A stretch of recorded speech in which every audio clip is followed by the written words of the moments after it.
All right, hello and welcome everybody to another Kickoff Labs marketing chat. Today, our topic of conversation is how to collect over 30,000 emails with viral marketing. In case you didn't know, this is a kind of campaign that our company Kickoff Labs specializes in. We've had hundreds and hundreds of customers who've been successful with this type of campaign, and I'm excited today. We're gonna present one of these customers is going to share with us their story. The customer's name is Power Toothpaste, and in a minute I'll let him describe. I'll let Ian describe what Power Toothpaste is and some more information about the company. Before we get started, I just want to let everybody know that we want this to be interactive. So if you are in the chat, please go ahead and post questions, things you want us to get to, things you want us to cover throughout the conversation. There are some slides, but our goal is to keep this very conversational and make sure that we're answering the questions that you have throughout the presentation.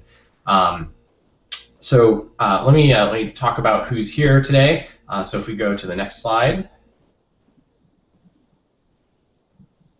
I am Josh Legard, founder at Kickoff Labs.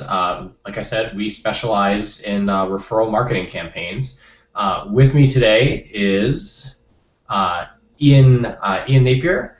He's the founder at Power Toothpaste. Welcome, Ian. Hi, welcome. Thank you. Could you tell us a little bit about Power Toothpaste? What is it? How did you get started? Yeah, so Power Toothpaste is the world's first caffeinated toothpaste. Our tagline is "Get a rush while you brush." It works just like coffee, except it's in your toothpaste. So while you are brushing your teeth, you get a little caffeine boost, which is perfect. The first thing you do in the morning tends to be brushing your teeth. So why not sort of combine your caffeine ritual with that? And happy to tell you more about how I got started, how we got into this. So tell me first a little bit about your story before the company. What's your background? Did you work in the toothpaste industry? Did you work in the coffee industry? How did you get into this? No, so professionally, I had worked as a management consultant in a few different jobs for a few years, and more recently, I was working at a startup that did online video actually, and I was sort of managing content. But I always had a strong interest in entrepreneurship, and I knew from a long time before I started Power Toothpaste that I wanted to start a company, and probably I wanted to start many companies over my life. I had no idea it was going to be a toothpaste company. But like the sort of motivation has always been, and this is less true now, but I used to just always feel just horrible in the morning, like absolutely awful. And I always thought about like how the morning, and not even just the morning, but like the first moments of the day were the worst part of my day every day. And I thought there must be some way to like make that better. And in a very roundabout way, like years later, after like thinking about this, talking to people about how like, is this the worst part of your day too? Years later, came back to it with Power Toothpaste and this particular idea and execution. But always something I've been thinking about. So I'm really interested. I mean, as a physical product, and you not necessarily having a background, and there's a better shot of the product now being shared with the landing page you guys had. I just have to ask, like, with the physical product, how do you even begin to get a formula, to get it approved? Like, how does that happen for you guys? Yeah. So, stop me if I go into too many details, and I'll try to keep it like medium level, and you can just ask me follow-ups if you're interested in specifics. But that'd be great. the very, very first version, I took a caffeine pill and I smashed it with a hammer and I mixed it with Colgate. That's an awesome MVP. Like it was on my stove top. I put it in a cast iron pan so I could really hammer at it, and like boom, went to town on it. And just mix it a little Colgate to see if it would work. And right away after we had the idea, it wasn't the first thing that me and my partner Dan were working on. There were a few things we were working on before this that weren't panning out. That just we just couldn't find the right thing. I had three questions. One was like, has anyone done this before? And like I just wanted to buy it. like when I was like caffeinated toothpaste, like, Google, like can I buy it? Like no one's really done it. And then the second question was, will this work? And I kind of knew all the biological processes that needed to occur, like transmission over a mucous membrane of caffeine, just like happens in your stomach. So like it should work. But like did a little research, confirmed like yeah, this should really work. And then my third question was like, is this legal? Like what are the regulatory hurdles? Is it going to be an incredible pain to get toothpaste approved and brought to market? I don't know anything about that. Did a lot of research there, found out it's a lot easier than I might have assumed in certain ways. And then the next step was the MVP on my stovetop. But following that, like I experimented with a lot of other homemade formulas. Like I mixed the various compounds of toothpaste myself and shared them with my friends. And after and I did kind of scientific testing with them. Like I gave them all surveys. I did double blind. Like you have formula A, B, C, D, E, and you need to fill out the survey. Iterated on that for a while, and after I got it to a point where I'm like, okay, this toothpaste right now could be good enough. Then, about how many iterations did it take for you to reach that stage? In that stage, I went through like 5 or 6 iterations, but wow. Yeah. But then we started working with.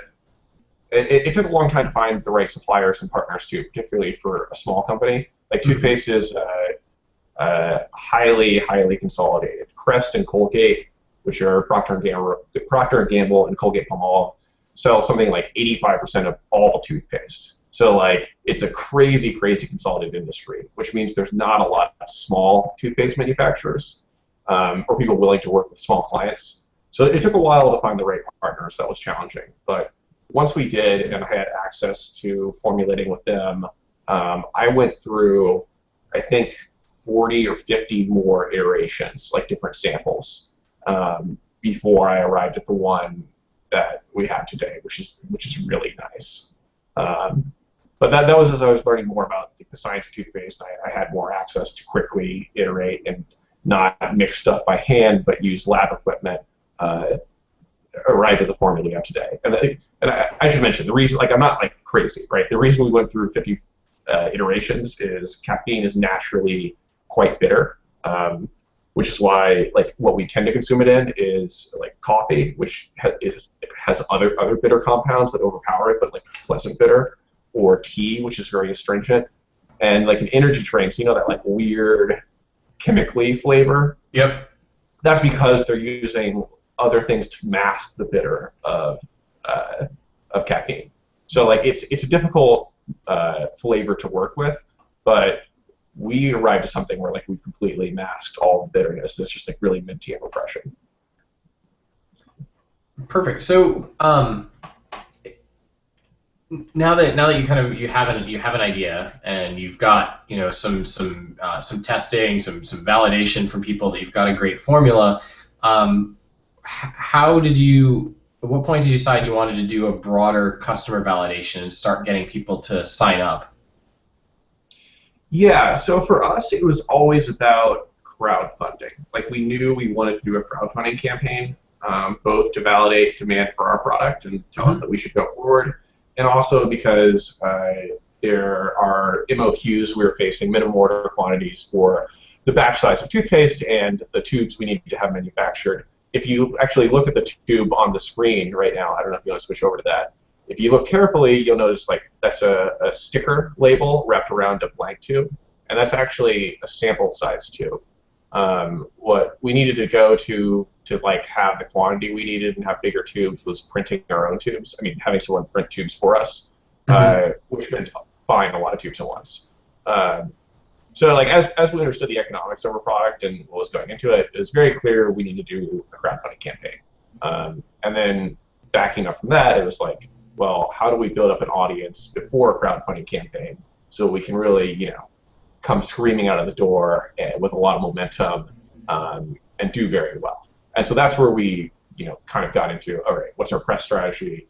What's our email strategy? How are we going to build up buzz, pun intended there, to like get people excited and buy the product right off the door, and then like sort of start the loop in crowdfunding websites where people see successful campaigns on, in our case, like the Indiegogo homepage or the newsletter, and and then people who had never heard of your product until they saw it organically start buying it too.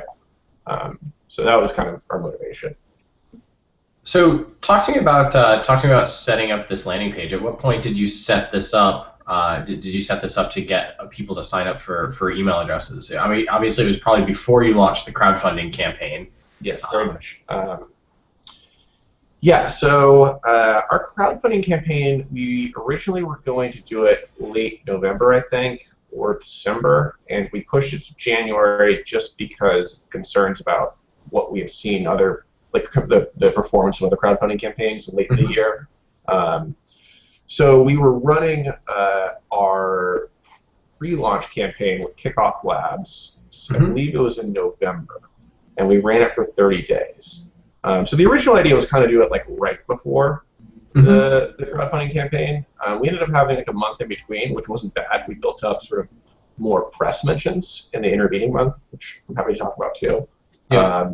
But yeah, we did it roughly, close to the campaign, and I think there is some merit to doing it like right before too, and just like coming right in with a lot of momentum. And what kind of expectations or goals did you have when you put up a page like this? We didn't know. You certainly see like eye-popping numbers elsewhere on the internet from people who like say like, oh my god, I got like 50,000, I got 100,000. But for us, like, we never had a number. We kind of wanted to hit 10,000, but like, I would trade 10,000 for 1,000 people who are definitely going to buy any day, right? Yeah. Like, so, and that's something we kind of ran into too. So, I didn't have expectations about like, a certain kind of number, and we knew because we were doing a crowdfunding thing too, there's going to be drop off for who actually bought it, and then like maybe we'll hit them again later, like when it's available for sale, and you just buy it and it comes 3 days later. So the goal was more just to like do as best and as much as we can, and get out there as much as we possibly can, so that all of the easy leads to get to, that are cheap to get to, that are interested in this product, we have. So what made you choose Kickoff Labs for this? So my business partner Dan and I were kind of just scouring the internet about best practices and like what people have done in successful crowdfunding campaigns, and we had a whole litany of ideas and thoughts for what we would do to both paid and mainly unpaid, to get people to our site and buy the product. And I think probably a lot of people watching now have read the blog post by Tim Ferriss about collecting 10,000 emails in whatever days for the Harrys. And originally, we saw that and we're like, oh, that's cool, but I don't know if that will really work for us, because they gave away all these free razor blades. We don't really have an inventory like that. We don't really have the funds to like put that much money up front or like take that hit. But kind of thinking about it for a few days later, we sort of thought about our economics and realized that if we had people cover their shipping, we could actually give away free sample size tubes at like a pretty low level. And so our offer became earn a free tube of Power toothpaste. And like when that was sort of the headline marketing message, my gut told me this was worth doing and putting out there, because I think it's compelling, right? It's like two cool things in one. It's like free, which is great always, and then caffeinated toothpaste, which in 2 words is like, what is this? So seeing the success of how some other people did these sort of referral marketing campaigns, and then thinking about how it could work for us, was the decision to do this kind of email referral marketing. And after we made that choice, we started looking into what was involved. And it looked essentially to us, after a bunch of research, that there were 2 options. One was build it ourselves, and there's like some open source software out there. Like, it wasn't going to be totally unreasonable. And then we came across Kickoff Labs, and it was like, for pretty reasonable pricing given our needs, like there was a tool that did the work for us and did some extra stuff we definitely weren't going to build, which were sort of nice cherries on top, and like we made some use of. So I mean, that was basically it. Like, it's like, okay, we can spend a few bucks for a tool that's going to be essential to our campaign, or tons of time building it ourselves. Yep. And we made the choice given our constraints and needs, and we have a lot of other things to do too. So tell me about, so you guys, I mean, I'll get to the referral part and the rewards part in more detail when we show that page. One thing we noticed when we were looking at your campaign is that you guys spent a lot of time evolving the copy. So, I mean, there's the page has been up on the slides for a while. If we go to the next page, you'll see there's a different headline there that says "Sign up and share for a free tube of caffeinated toothpaste." If we go to the next page, let's say, welcome Backer Hub users. So talk to me about how you evolved the copy and how something like this, how something like that specific page was used when you were targeting a specific audience. Yeah, so honestly, most of our copy evolution, like we didn't see a lot of like any testing we did, just like of like the headline image or like unspecified, like the Backers Hub thing was separate, but like yeah, this versus like the other one, we actually tested mainly through Facebook first. So like we didn't use a lot of testing within Kickoff Labs, and I wish I could recall. I could go back and look if we sent people from Facebook to our Kickoff Labs page, like sort of pre-launch, just to like optimize beforehand. But we already kind of knew what images and copy seemed to work best on like a general population. Yeah. And when we so basically, to summarize, you guys started by testing ads on Facebook and the message on Facebook. Is that correct? And then you were looking at the click-through rates, and you figured if you had a message and images that got people to click through on a Facebook ad, then that message would then also resonate on a landing page to get people to sign up. Yeah, exactly. I mean, it's not totally scientific there, but no, but it's a great approximation for what to do, and it's a great experiment because you can play with the Facebook ads really quickly, and they're even simpler than landing pages, and you can go through and figure out that message really quickly with a small budget, where then you can come back and make sure the important stuff is there. So then let's go to this specific page, because this is kind of unique. We don't see everybody do this where you're targeting a specific audience. And that should be, I think it was the next page. Yep. Welcome Backers Hub users. And you had some pages set up like this that were targeted a little bit more. And can you tell me how you promoted and used these pages? Yeah, I mean, it was different each time. So like the Reddit one, I think this was directed from Reddit ads, which we didn't see like a lot of utility, and like it didn't make sense for us to keep doing. But we made the link, I think powertoothpaste.com/Reddit or something. And then when you landed on it, it said "Hi Reddit," and the idea was just to like link people's experience up a little bit more, so that I'm on Reddit, like, oh, it says "Hi Reddit, come check out Power Toothpaste." I click it, and then it says "Hi Reddit" again. And the theory there, which I think is totally valid, but like I said, like we didn't see a ton of indication that like this was a huge. Reddit was not a winner for us, and like the Backers Hub one, like I think we were in an email newsletter or something. It's just like a nice thing to do. And I can't tell you this is like a slam dunk and you should definitely do this for your campaign. However, like it was very easy to do too. Yep. It's really easy. Just copy a landing page. It looks like you mostly just change the headline just to say hi to the person that signed up specifically. And I'll say, although we don't have very specific stats that blind tested this against people landing on the generic page. We know that in the end, you guys had over 50% conversion rate of people that came to the page and signed up. And so what you guys did, both to test the copy with the Facebook ads ahead of time, and then also to target specifically, I believe both of those things played into the success of the campaign that you guys had. Yeah, and there's a report. Throughout the campaign, you guys had a 57% conversion rate, which is just awesome during the campaign. Yeah, just like speaking a little bit to land, like the first thing people see. The thing I would advise highly is testing images, be it on Facebook, which I think is a great place to do it. You can do it really cheap through Facebook ads, or otherwise. But like, and you don't necessarily need to use Kickoff Labs to do it, and you definitely can use Kickoff Labs to do it. But I would get a sense of like what images get people to click, because that's like what you see, right?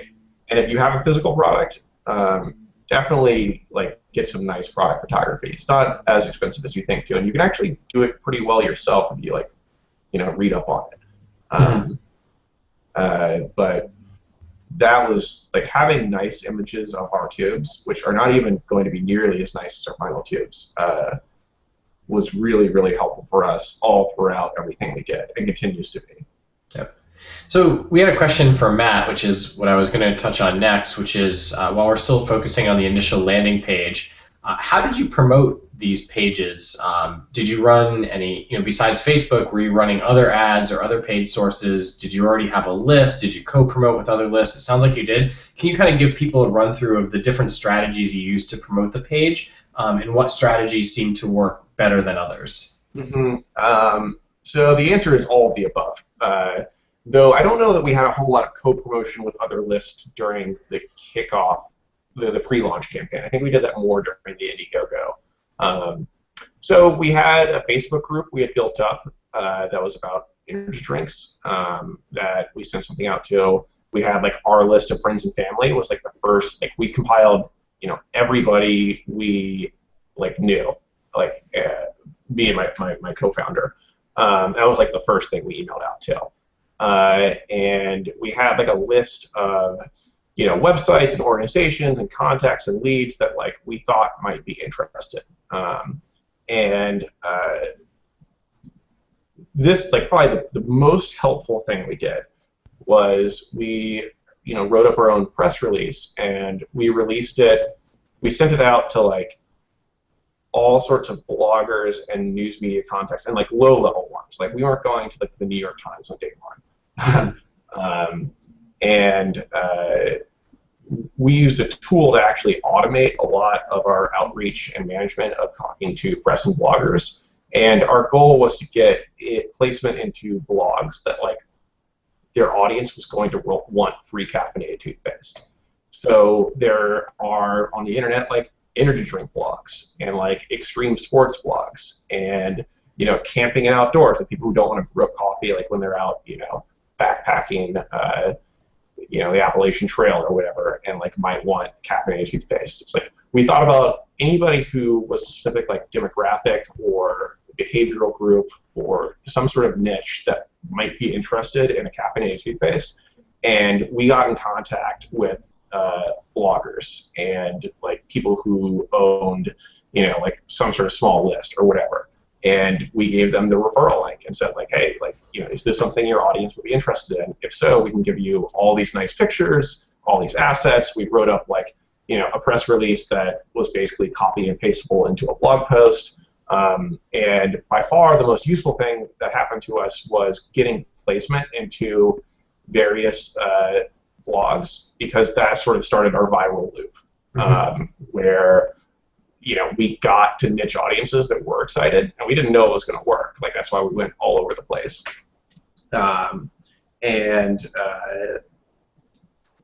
They started sharing too, and getting placement in some blogs led to placement in more blogs.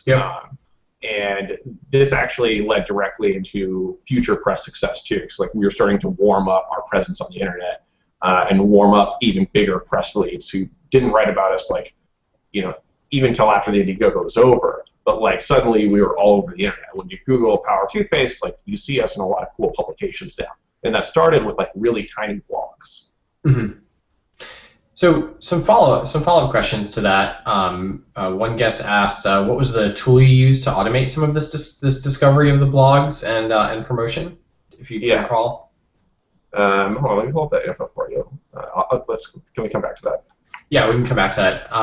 And then the other question was, to get 30,000 people, it sounds like that reaching out to the niche markets and the communities, which is what I tell people all the time, was your most successful strategy.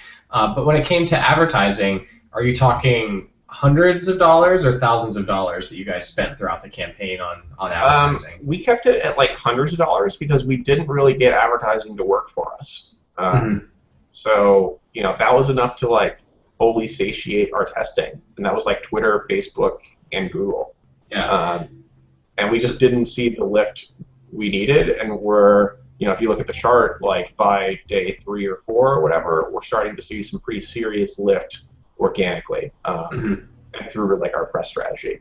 And so, yeah, I do have the tool's name. I wanted to just make sure I got it exactly right before I told people. It's pitchbox.com.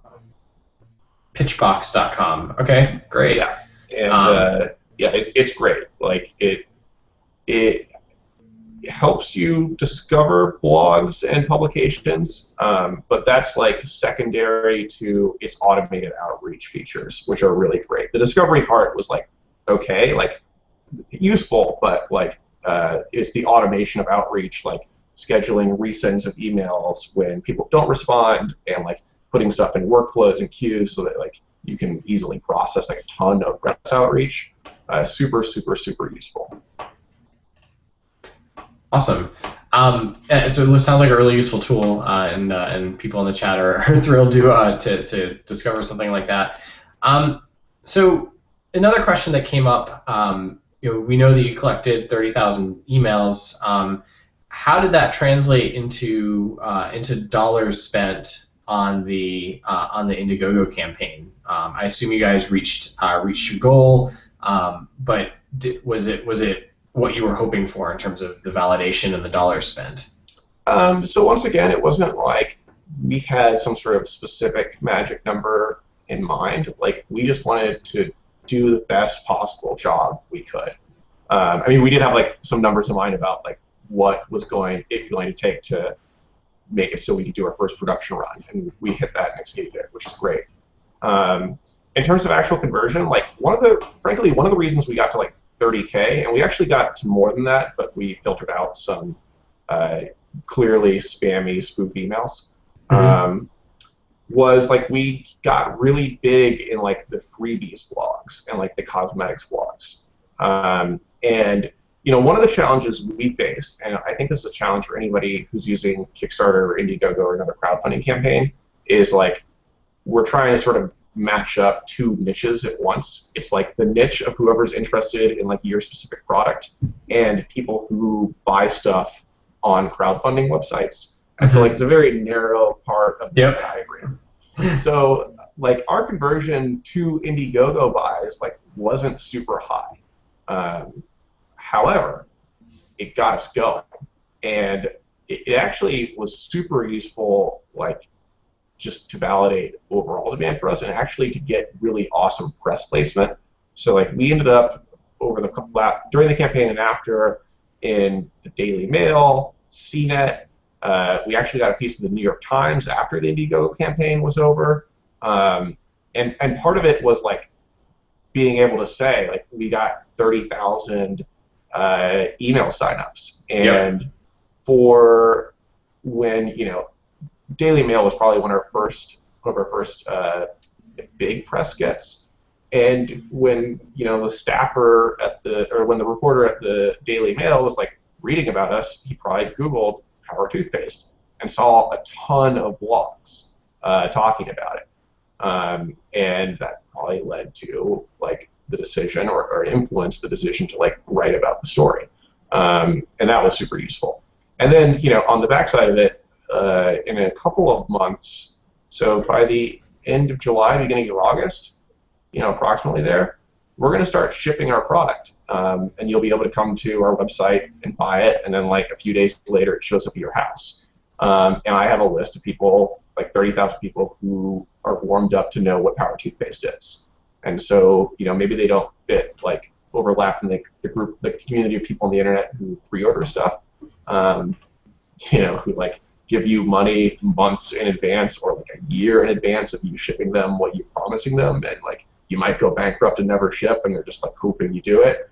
Well, like they suddenly like I'm no longer doing the pre-order Venn diagram, right? And like, I have 30,000 of these. So like I'm hopeful, and they like sharing stuff. So I'm hopeful that we'll be able to, wake up the vast majority of the list who didn't buy during our Indiegogo campaign into, buyers. And if we did have like really great conversion from our list of 30,000, we'd have $1 million crowdfunding campaign, right? And like who knows? Like maybe like that overlap for us in the Venn diagram was like really big. Like that's how people do get like $1 million crowdfunding campaigns. It's like they have a great product, that execute really well in their marketing and their like pre-launch stuff, and then it turns out that like they have like a really great initial beachhead market. So let's go back to the stats slide and show the viral boost, which is a measure that we show, and that is the percentage of conversions that come to you or come to your email list because somebody else referred them. So it's essentially a measure of how much you're growing by word of mouth in the list, which is really driven by the referral part of the campaign. And so that's a really great number. You know, our average across all campaigns is closer to about 35%. So seeing 86% means you guys are really onto something.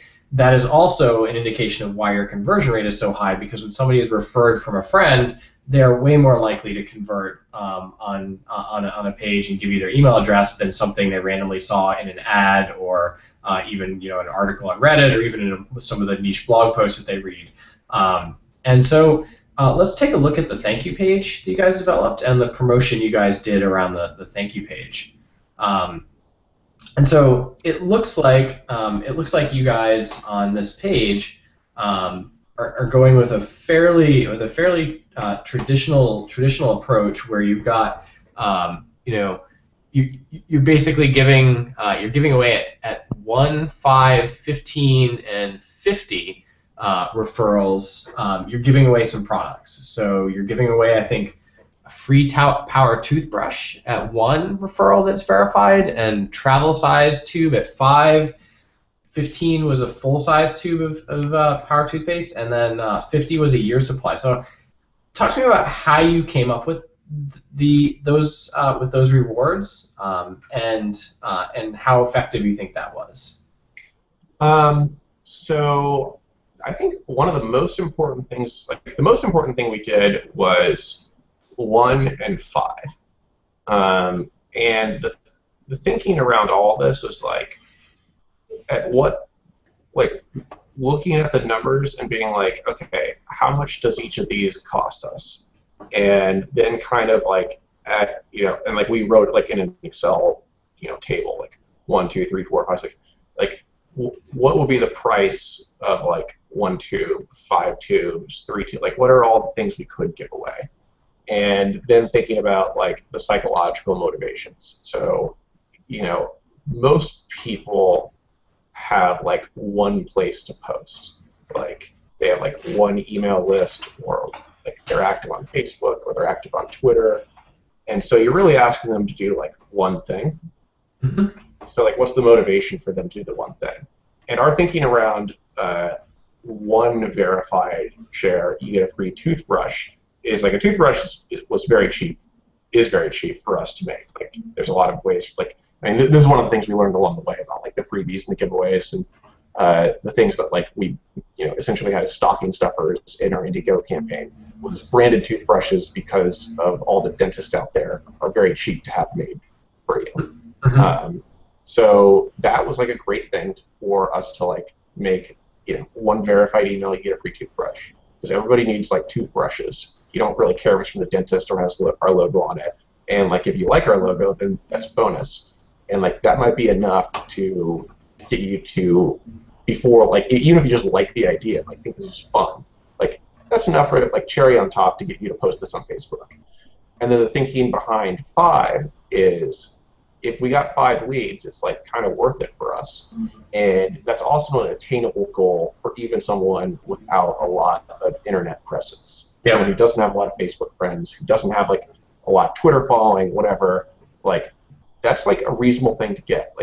If I asked you, hey, get 5 of your friends to do a thing that requires a minor amount of effort on their part, you could do it, right? Yeah. But almost no matter who you are, you could get 5 friends to sign up for a website, or click a button, or write their name on a petition, that kind of thing. Mm-hmm. And then after that.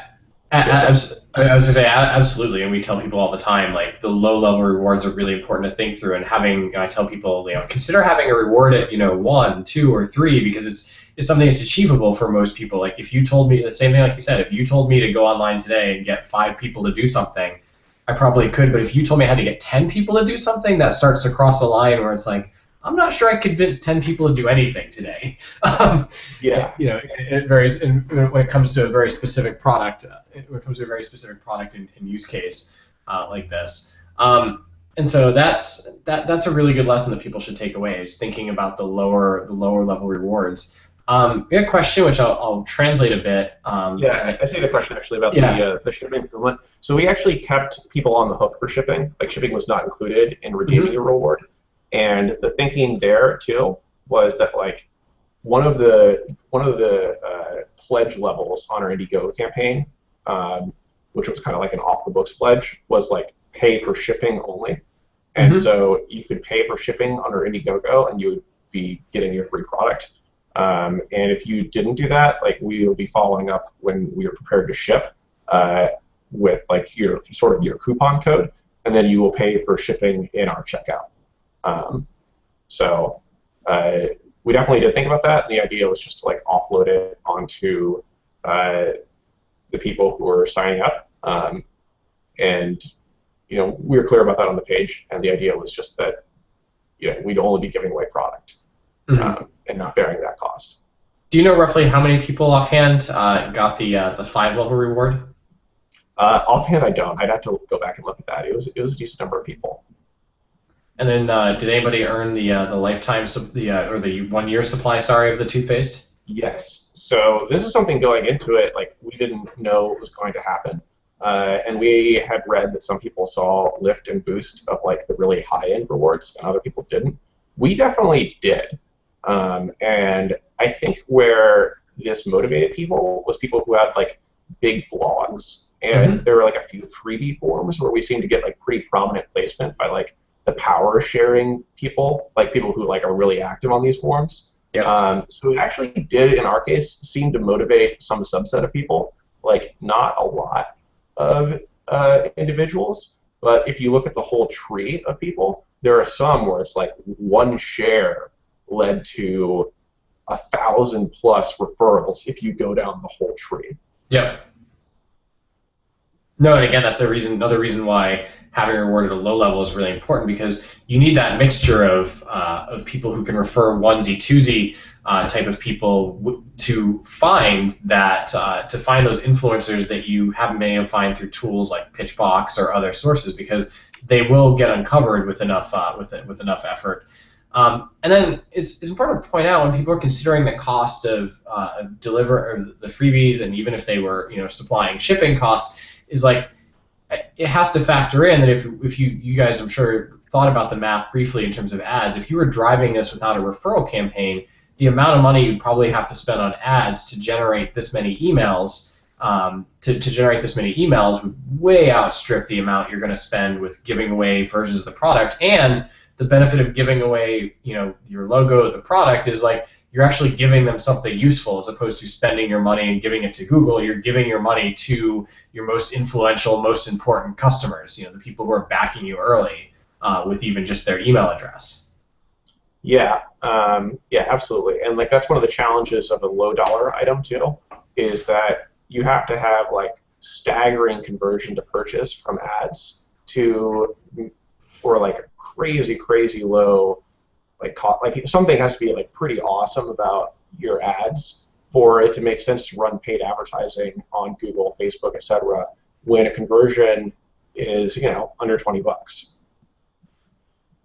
Yeah. So let's talk. So you had the thank you page, which we've looked at. You also, when people signed up, you sent them an automatic reply through Kickoff Labs. I think we can pull that up as well on the screen. Talk about the how you guys came up with this and what you guys did in the automatic reply compared to the thank you page. Yeah, so this is where like we wanted to hit you with a little more information, and so the idea was, now you've signed up, we kind of got you into our queue and our flow, and like you're motivated, so we need to spell out the steps. That was really the only thinking here. Yep. So just another reminder to people, is it realizing some people, when they get the thank you page, they might say, oh, I'm done, there's nothing else to do here, even if you've got a great headline incentive, but following up with that automated email that gives them the steps provides a great reminder for later in the day when they're sifting through their email, like, oh yeah, I did sign up for this. What's what do I get for signing up? And they look through, and we see a lot of sharing gets generated through these through the emails that come out. Did you send any other emails throughout the campaign in terms of either automated or blasted to a larger list? Yes. We use some of the standard Kickoff Labs one, where like whenever you hit a reward level, you got another email, and when you were active in a day, like we told you how many additional signups we had. Those were ones that you guys automated for us. Yep. We sent like 1 or 2 emails during the campaign, cognizant that like some people were getting a lot of emails, and we actually kept track of like how many emails each person got, and made sure it wasn't getting crazy for anybody, just to like So we only sent 1 or 2 that were like, hey, last chance, like campaign's ending soon, something like that. But we did layer in some additional automation that Kickoff Labs that you guys didn't have like built into your app. We looked at a few different things. I had to look for the exact numbers, exactly what we did. But when we saw someone who had shared and like successfully had verified referrals, but then it had like been 5 days or like 10 days, something like that, we counted, like we had like an Excel workbook that was doing all this. We counted how many more shares they needed to get to the next level, what the next level was, and then also like how many days it had been since their last share. And if it had been like over 5 days or over 10 days, we sent an email that mail merged that all in that said, hey, like you shared with X friends, that means you currently get a free toothbrush, but you're only 2 shares away from earning a free tube. Here's the link, share it on Facebook, Twitter, whatever, and it only takes 2 more to get this. And we have those going out regularly as well. So kind of like you're only this many away. You should share again. That's a great idea for an email to send out. Something we'll have to look into. Do you feel like those were effective? Yeah, we definitely saw a lift from it. The most there's always like one thing that's the most effective thing that does like 80% of the job, and that for us was like just having the referral campaign existing at all, and like probably 1 toothbrush and 5, and then the thanks for signing up, and like the pages being like that flow being very good, and getting that first share out there. Getting additional shares for sharing the first time for most people was like the rest of the 20%, and sending out reminder emails and automating some things smartly definitely helped. What was something you assumed going into this process as true that turned out to be false, or vice versa?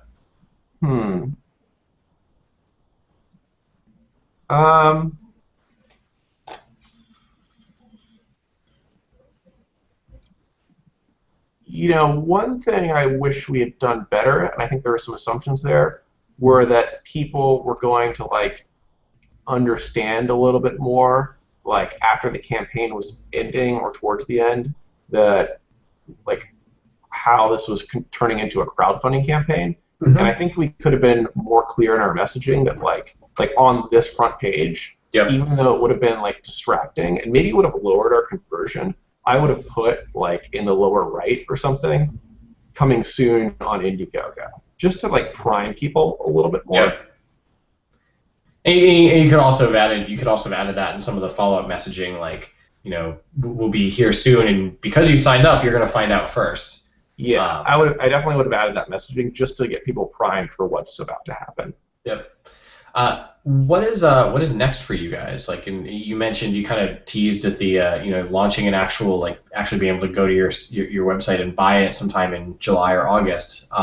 So I assume that's the next big milestone you guys are heading for. Yeah. So our production run is happening late July, and we will just be selling directly on our website to get started. Like, we'll be fulfilling all of our pre-orders, obviously. And you can still pre-order on Indiegogo.com. And then, like, at the same time, currently we'll be offering it for sale on our website, and we'll sort of be firing up our email campaign like a month or so in advance to take some additional pre-orders. And that's sort of like the next big step, is finishing up production and setting up our store. Mm-hmm. And actually, if I can do a quick plug here. Yeah. Oh, yeah, absolutely. Go for it. I just put it on the chat. We actually set up a Kickoff Labs page for today, and we're giving everybody 10% off Power Toothpaste tubes if you sign up. Just a coupon for you guys on Kickoff Labs. And also, just like I'll say too, if anybody does have specific questions, like please feel free to email me directly, and I'm happy to take a look at your page or answer any specific questions you might not want to ask to a broader audience. And you can just email me at ian@powertoothpaste.com. Awesome. We will. I was going to mention that at the end. Regardless, so it's good to know. Thanks for setting that up. It's a great example. You guys set up that quick Kickoff Labs page. So were you happy with the end result of the campaign? Yes. You guys. Yes, very much.